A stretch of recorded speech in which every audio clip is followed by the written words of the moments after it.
ایک شخص اپنی پیداوار کے 3 حصے کرتا تھا۔ ایک حصہ اپنے کھانے اور بال بچوں کے کھانے کے لیے، ایک اللہ کی راہ میں خرچ کرنے کے لیے نکلتا، اور ایک حصہ اپنے باغ کی دیکھ بھال کے لیے رکھتا۔ وہ ہمیشہ ایسا ہی کیا کرتا تھا، اس لیے اس کے کھیت میں اللہ تعالیٰ کی طرف سے بڑی برکت ہوتی، اور اس کی کھیتی ہمیشہ سرسبز رہتی۔ اگر کبھی اس کے باغ کو سیراب کرنے کے لیے پانی نہ رہتا تو بادل کئی اور برستے اور پانی ندی نالوں سے ہو کر اس کے ہاں آ جاتے۔ ایک مرتبہ کا واقعہ ہے، ایک آدمی جنگل میں سے جا رہا تھا۔ اچانک اس کے کان میں آواز آئی کہ کوئی آدمی بادلوں سے کہہ رہا تھا کہ جاؤ اور فلاں کے باغ کو سراب کر دو۔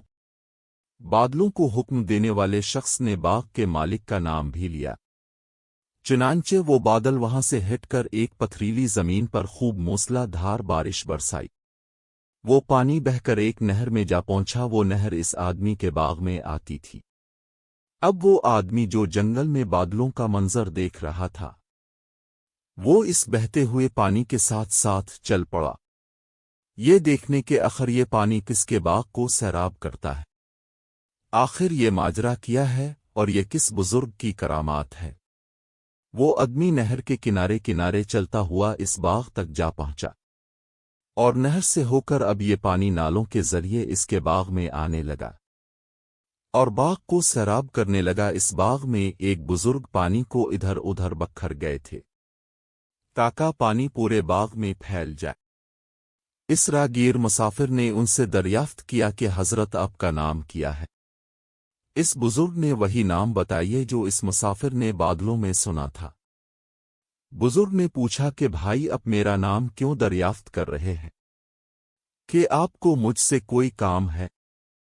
اس مسافر نے بتایا کہ میں جنگل سے گزر رہا تھا، وہاں میں نے ایک عجیب منظر دیکھا کہ کوئی آدمی بادلوں سے کہہ رہا تھا کہ وہ آپ کے باغ کو جا کر سیراب کر دے۔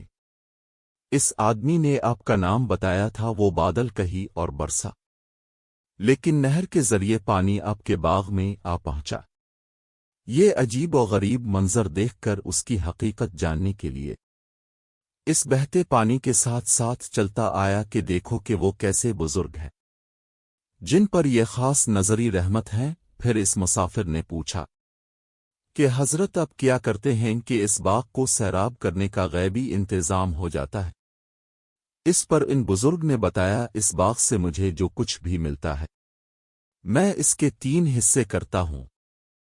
ایک حصہ اپنی اولاد کے لیے، ایک حصہ اللہ کی راہ میں خرچ کرتا ہوں، اور ایک حصہ اس باغ کی دیکھ بھال کے لیے، اس لیے جب بھی میرے باغ کو پانی کی ضرورت ہوتی ہے تو قدرت کی طرف سے اس کا انتظام ہو جاتا ہے۔ عزیز دوستو، سچ ہے جو اپنی حلال کی کمائی کا کچھ حصہ اللہ کی راہ میں خرچ کرتے ہیں وہ کبھی رائے گا نہیں جاتا۔ بے شک اللہ بہترین بدلہ دینے والا ہے۔ کہانی دنیا کے معززین ساتھیوں، اگر آپ لوگوں کو اس کہانی سے جانکاری ملی ہو تو آپ لوگوں سے گزارش ہے کہ اس ویڈیو کو دیکھنے کے بعد ایسے لائک کریں اور چینل کو سبسکرائب کریں۔ شکریہ۔